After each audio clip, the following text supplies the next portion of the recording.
महाराज जी क्या हम अशुद्धि अवस्था में राधा कृपा कटाक्ष स्तोत्र का फोटोकॉपी करवा के पढ़ सकते हैं या नहीं? उसे याद हो गया हो तो आप चिंतन ऐसे कर सकते हैं, वगैरह ग्रंथ लेकर पढ़ना निषेध है। तो 3 दिन पवित्र दशा में भगवत चिंतन कर सकते हैं, जो पाठ याद है उसको सुमिरन कर सकते हैं। माला लेना, ठाकुर सेवा करना, रसोई बनाना, ग्रंथ पढ़ना, ये गृहस्थ धर्म में जो माता बहनें 3 दिन पवित्र रहती हैं नहीं करना चाहिए। ऐसी शास्त्र मर्यादा है, फिर जैसा ठाकुर जी प्रेरित है शास्त्र मर्यादा है, ऐसा नहीं करना चाहिए।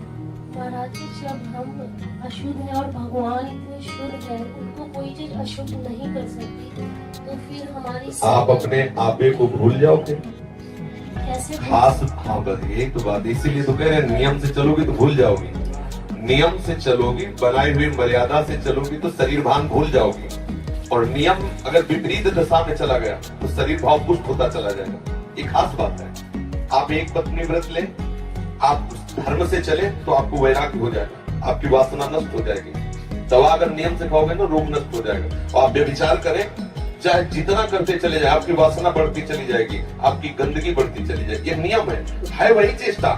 लेकिन एक पत्नी व्रत ले, धर्म पूर्वक चले तो आपको वैराग्य हो जाएगा। कितने ऐसे गृहस्थ हैं जो वैरागी हैं, पति पत्नी दोनों घर में रहते हुए भी ब्रह्मचर्य हैं। और कितने ऐसे कि देखो बोले कितने साल, बोले 90 साल के, तो बोले क्या पूरा जीवन हो गया, खाक बटोरते हैं काम, वही के वही खड़े। सब सुलझने की बात है। तो इसलिए हम पहले शास्त्र आज्ञा पालन करें, तो परम पवित्र प्रभु हैं और हम उनके परम पवित्र अंश हैं, ये बात समझ में आ जाएगी। और जो शरीर अपवित्र है उससे हमारा राग खत्म हो जाएगा। अभी शरीर अपवित्र है, शरीर अपवित्र है तो हमारा भाव भी अपवित्र है, क्योंकि हम शरीर से युक्त हैं। आप कभी ये मानती हो कि मेरा शरीर अपवित्र हुआ? मैं नहीं। उस समय यही रहता है कि मैं अपवित्र हूँ, रहता है ना। मैं जैसे हम शौचालय से निकले तो हम ये नहीं मानेंगे कि मैं आत्मस्वरूप हूँ, मेरा शरीर अपवित्र है लेकिन मैं पवित्र हूँ। अगर शरीर का स्मरण आ रहा है तो अभी आप शरीर भाव में हैं। और जिन महापुरुषों का छूट गए पड़े रहते हैं अवधूत स्थिति में, भगवान उनके साथ खेलते रहते हैं। उस स्थिति तक पहुंचने के लिए हमें तर्क छोड़कर शास्त्र आज्ञा पालन करना पड़ेगा। शास्त्र की कृपा से, गुरु आज्ञा की कृपा से वो स्थिति आ जाती है। जब शरीर भाव से ऊपर उठ गए फिर क्या, फिर तो कोई परेशानी नहीं।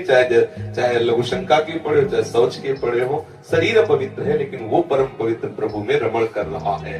अभी हमारी दशा ऐसी नहीं है। हमारा शरीर हमें मैं करके दिखाई दे रहा है, नहीं दिखाई दे रहा। शरीर की भूख मेरी भूख, शरीर की मांग मेरी मांग, शरीर का कष्ट मेरा कष्ट आ रहा है ना।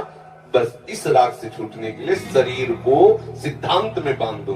तस्मात् शास्त्रम प्रमाणम ते, कार्यो क्या करना है क्या नहीं करना, इस शास्त्र के अनुसार चलो तो शरीर का राग खत्म हो जाएगा। इसका परिणाम होगा शरीर से राग खत्म हो जाएगा। आप पवित्र रहिए तो आपको शरीर से वैराग्य हो जाएगा।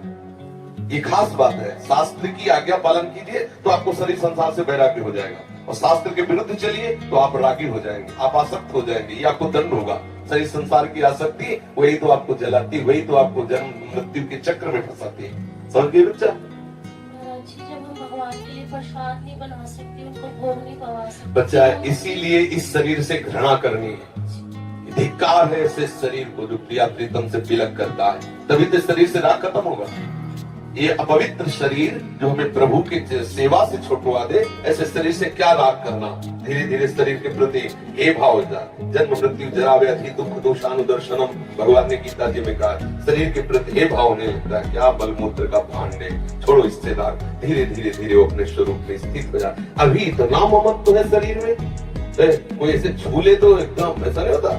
तुमने हमें कितना अपना मय पर है।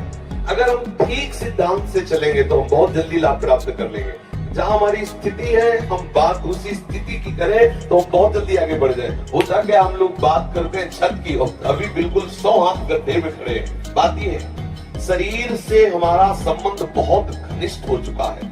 इतना हो चुका है कि शरीर से हम संबंध किए, ये शब्द भी गलत है। मैं ही शरीर हूं ऐसा है। आप देख लो, कभी दर्पण में तिलक लगाते समय सोचा कि शरीर के मस्तक पर तिलक रचना कर रहे हैं? नहीं।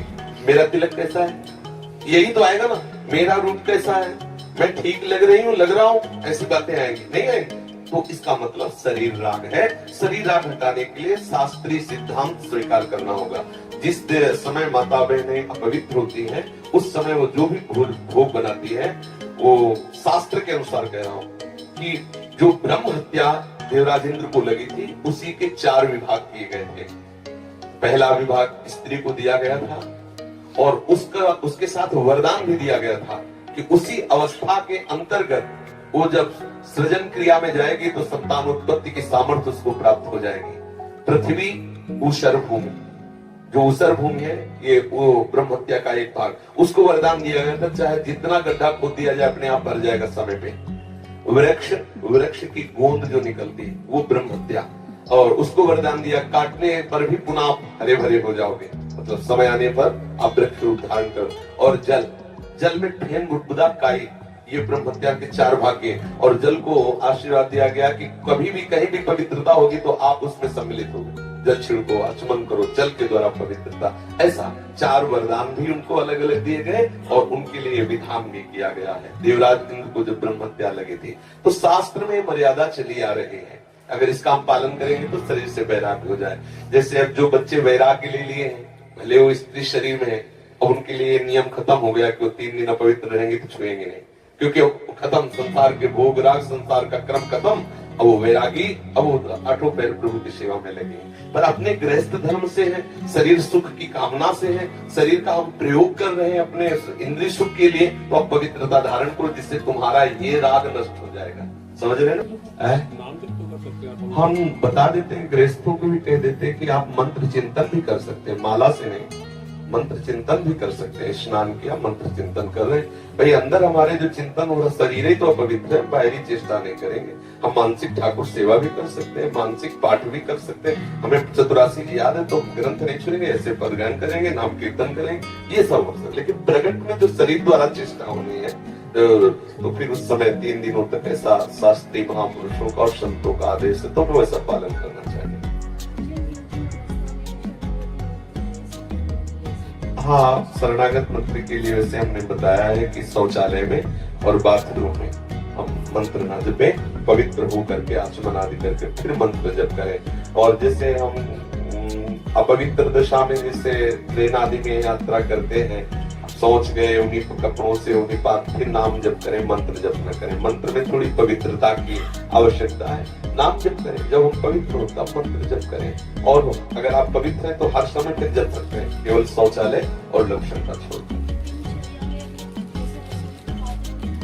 बिल्कुल बिल्कुल मंत्र जप सकते हैं, हाँ बिल्कुल बिल्कुल कर सकते हैं, बिल्कुल कर सकते हैं, उत्तम बात है।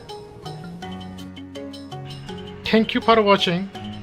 Please like, share and subscribe.